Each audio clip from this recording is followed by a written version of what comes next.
Vous êtes là, nous sommes là. Merci de ce moment. Merci pour ce partage, votre temps, votre écoute. C'est précieux. Ça donne sens au programme Chemin croisé. Aujourd'hui, le chemin est la gratitude. La gratitude est-elle votre chemin? Quel est votre chemin? La gratitude nourrit et alimente tout chemin. Elle le nourrit en esprit et en cœur. Vous le savez.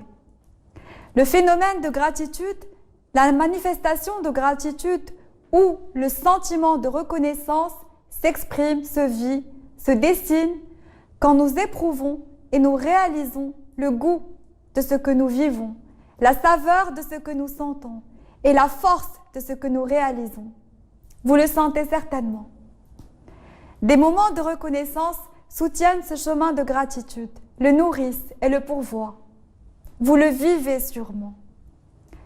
Cette saveur engendrée par ce sentiment de gratitude éveille en tout être une certaine forme de sérénité, de joie et de paix qui mérite d'être entretenue. Et nous la méritons tous. Le fait de se déplacer, d'écouter, de voir, le fait de découvrir, d'apprendre, de partager, de recevoir, tout cela est magique. Le phénomène de gratitude est une dimension qui ouvre le champ à une élévation spirituelle importante. Parlons-en ensemble ce soir. Sur le plan scientifique, des instituts travaillent sur les conditions et les conséquences de la gratitude.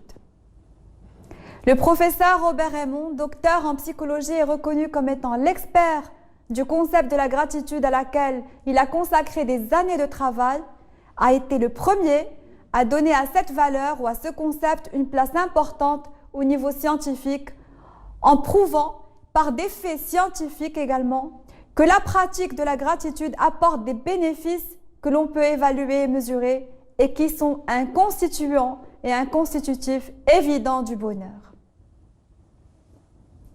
Les chercheurs intéressés par ce concept de gratitude et après des investigations poussées sur la manifestation de la gratitude, l'associent au bonheur car, disent-ils, en remerciant, on se sent plus heureux, plus relié aux autres et plus vivant.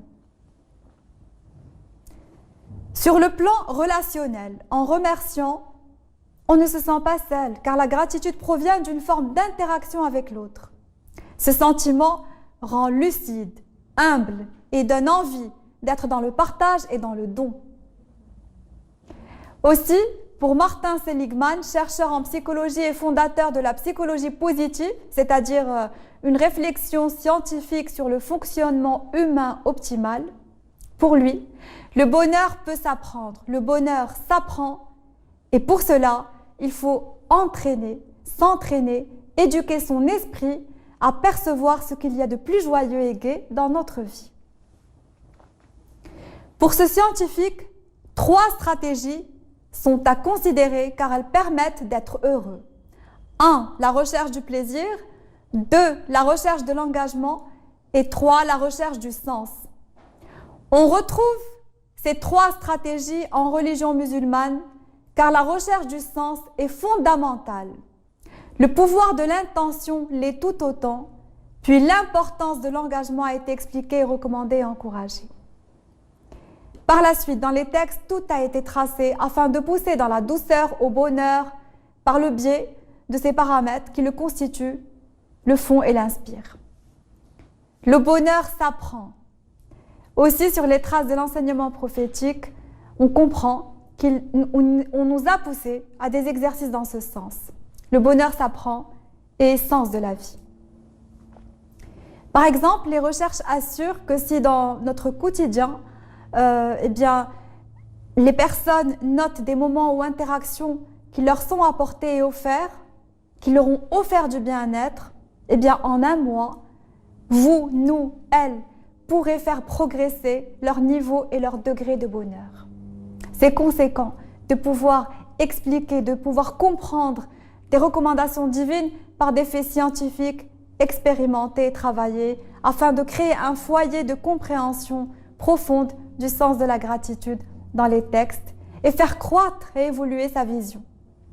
Parlons-en. Il est temps de faire un saut dans l'histoire, voyageons. Vous le savez, en religion musulmane, cette dimension de gratitude est forte. En louant Dieu, en le remerciant pour ses grâces, on prend conscience davantage de ses bienfaits et on consolide cette reconnaissance en conscience. L'être humain oublie, on oublie. Le fait de voir, sentir ou se rappeler des largesses, des cadeaux, des avantages et des présents insoupçonnés dans la vie nous couvre, fait que ces derniers s'inscrivent dans le subconscient et permettent d'avoir une vision de la vie axée vers les belles et les profondes choses qui la constituent. C'est un apprentissage, c'est un entraînement. Il consiste à observer et à ressentir ce qu'il y a de mieux, ce qu'il y a de beau, et vivre la gratitude pour s'élever en humanité. L'être impénétrable, éternel, Dieu, se suffit à lui-même et n'a pas besoin d'être remercié.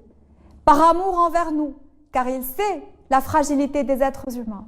Il recommande par le biais de ses prophètes et messagers cette démarche de gratitude car elle permet une éducation intime à la bienveillance et par la suite permet un mode de vie plus axé et orienté vers la reconnaissance du beau et du bien, ce qui permet d'embrasser une forme de bonheur.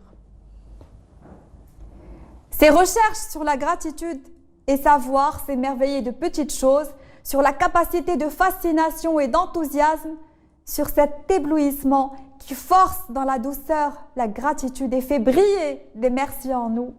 Ces petites choses si grandes, le prophète Sidna Muhammad sallallahu alayhi wa sallam nous en a parlé. Il a dit, il a précisé, celui qui remercie les gens remercie Dieu. C'est une parole prophétique d'une portée énorme, une parole concise, une portée grande. On peut la lire littéralement, on peut la lire profondément. On peut en faire une première lecture.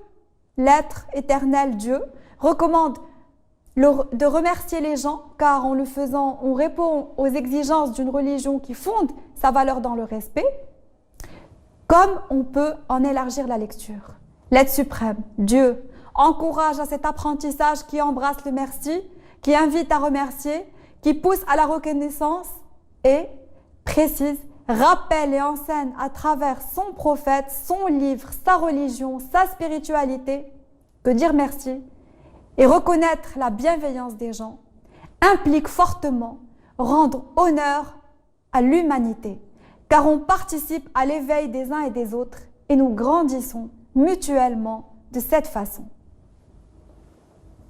Ceci permet d'embellir la vie et de renouer avec ses propres origines nobles, puis de cheminer et de tendre vers le bonheur qui est sens de la vie. Il est sens de la vie, que ce soit sous l'angle spirituel, religieux, humain.